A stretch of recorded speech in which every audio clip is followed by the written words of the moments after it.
రాజేంద్రనగర్లోని Raj Bahadur Venkatrama Reddy Telangana police academy ప్రాంగణంలో తెలంగాణ మహిళా police రాష్ట్ర స్థాయి తొలి సదస్సు ఘనంగా ప్రారంభమైంది. 3 రోజుల పాటు జరిగే ఈ సదస్సుకు ముఖ్య అతిథిగా హాజరైన సీతక్క ఈ కార్యక్రమాన్ని ప్రారంభించారు.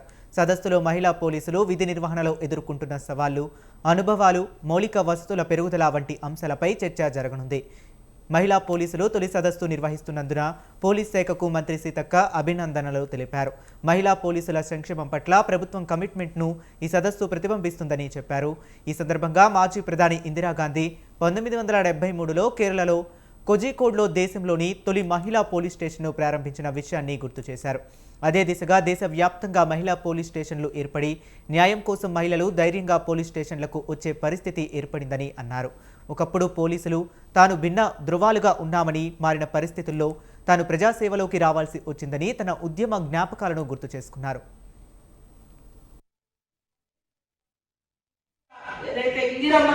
ఒక ప్రధానమంత్రి స్థాయికి అంటే 1965-70s లోనే మనం చూస్తాం. అప్పటికిప్పటికీ జనరేషన్ చాలా మార్పులు వస్తా ఉంది. సో మనం అన్ని రంగాలలో అన్ని రకాలుగా ఆకాశాన్ని చీల్చుకుని వెళ్ళే కాడి నుంచి పోతే భూమి లోపలికి కూడా వెళ్ళి ఇలాంటి భయంకరమైనటువంటి బొగ్గు బావులలో కూడా మహిళా ఉద్యోగులపై పనిచేస్తున్నారు.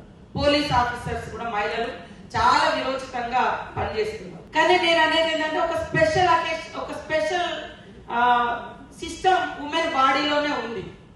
అంటే ఒక మహిళ అంటే పిల్లలు కానీ విషయంలో కానీ మంత్లీ సమస్యలు కానీ ఉన్నప్పుడు ఇలాంటి సిచ్యువేషన్ లో పోలీస్ ఆఫీసర్స్ గా మహిళలకు లేదా కానిస్టేబుల్స్ నుంచి కింది వాళ్ళకు కొంత స్పెషల్ గా డెసిషన్స్ తీసుకొని పాలసీ మీరు ఈ రోజు ఇచ్చేటువంటి సజెషన్స్ లో మీరు ఫేస్ చేస్తున్నటువంటి సమస్యలకు ఎలాంటి పరిష్కారం ఉంటే బాగుంటది అనేటువంటి సలహాలు కూడా లేదా సూచనలు కూడా మీరు చేయడం మూలంగా ఖచ్చితంగా ఒక గుడ్ పాలసీస్ అనేది ఫ్యూచర్ లో మనం తెచ్చుకోగలుగుతాం.